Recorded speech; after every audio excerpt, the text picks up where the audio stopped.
everyone, it's nice to see all of you again.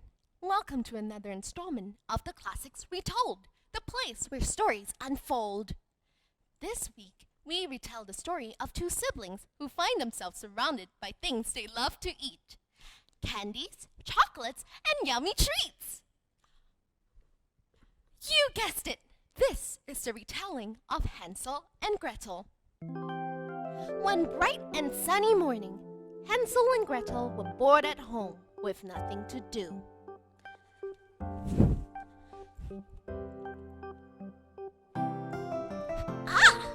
Shall we play Frisbee?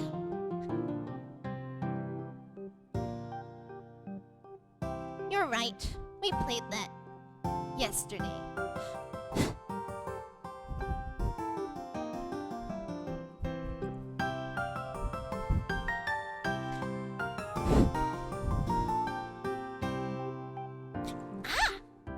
Shall we read?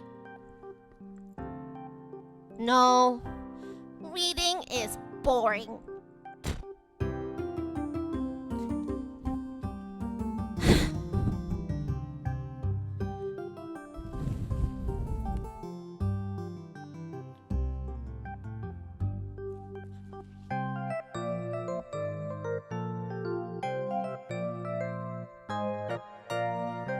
Yes! Let's take a walk in the woods and see what we can find. Hansel and Gretel packed a basket full of sandwiches and headed off into the woods. They walked and walked and walked some more. They talked and saw things big and small. There were rabbits and birds that sang a song, and a fox that they ran away from.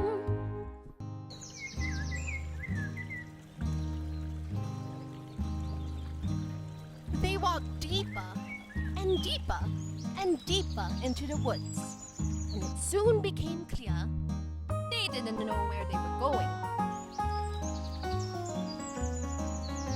For all we know, we've been walking in circles.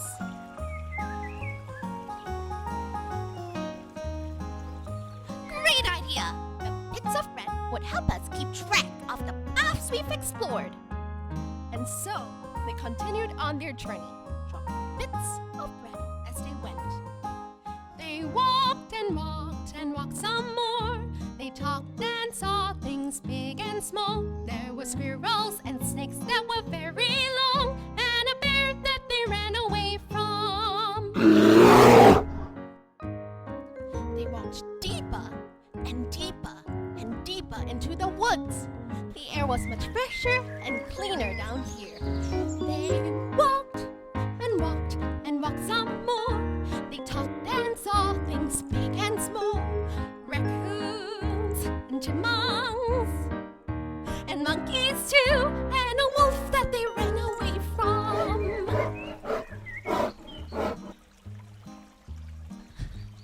They were having a great day, and their great day was going to become the greatest day ever. They walked deeper and deeper and deeper and deeper into the woods. And soon they reached a clearing. The trees gave way to a small cottage. Not just any cottage. It was one completely made out of candies, chocolates, and yummy treats. The door was a huge piece of milk chocolate with an M&M for a doorknob. The windows were made out of yuppie gummy worms. The roof was a giant cheesecake shaped like a triangle. Even the insides were made out of yummy treats. The tables and chairs were made of gingerbread, and the bed was a bouncy castle of hamburger gummies. And white fluffy marshmallows for pillows. They had so many sweets to choose from, and Mommy and Daddy weren't here to stop them from eating anything. Woo! Yay! Where should they begin? Woo! What do you think, kids? What would you eat first? Hansel went straight for the door and bit into the rich milk chocolate.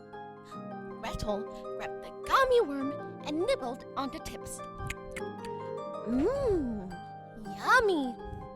Then they challenged each other to see how many marshmallows they could fit into their mouths. They had so much fun that they decided they weren't going home that night. Or the night after. Or the night after that. After a week, the cottage no longer had a bed or pillows or any tables and chairs left. Hansel's belly was so big and heavy and round, he could hardly stand up. It was a wonder he could even fit through the door. Gretel wasn't feeling any better. She was running a high fever and had the worst sore throat ever. At that moment, all they wanted to do was get home. They wanted their mommy's chicken soup and a blanket. It wasn't a slice of cheese, but they felt too horrible to move. If only we didn't eat so much junk food. We should have listened to Mommy.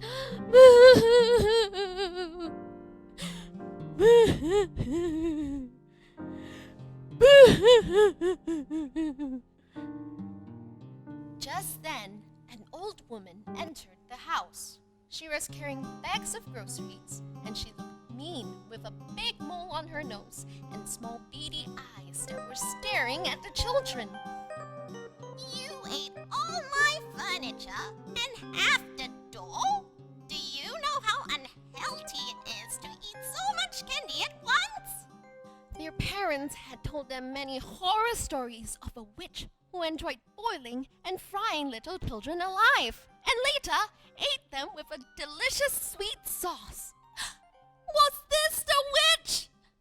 The old woman started stomping around the cottage, brewing a pot of herbal soup that smelled gross to the children.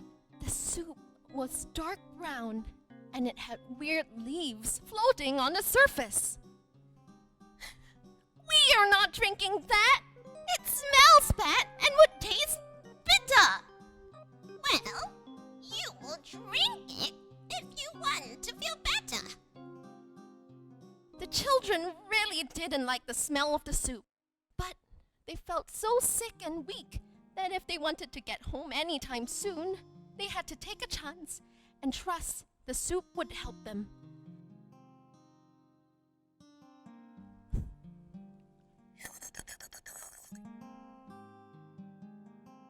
The grumpy old woman took care of the children for the next 2 days, feeding them with different soups. And soon, they felt better. Thank you! Auntie, why did you build a house of candy? I built a house of candy to teach young children self-discipline. I won't always be there to scold them or control how much sweets they ate. Surrounding them with these goodies teaches them to make more responsible choices. We will make more responsible choices from now on. The old woman wasn't so mean after all.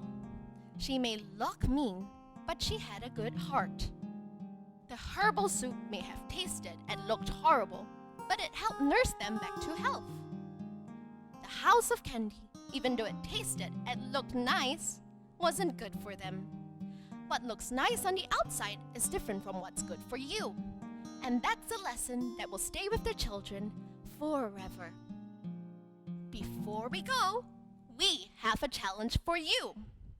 Can you build a house out of food? Be sure to use 1 vegetable and 1 fruit. The rest can be candy if you like. Share your creations with us online and tag us at the Classics Retold and stand a chance to be featured. Now it's time to close the show. Join us again for another Classic Retold.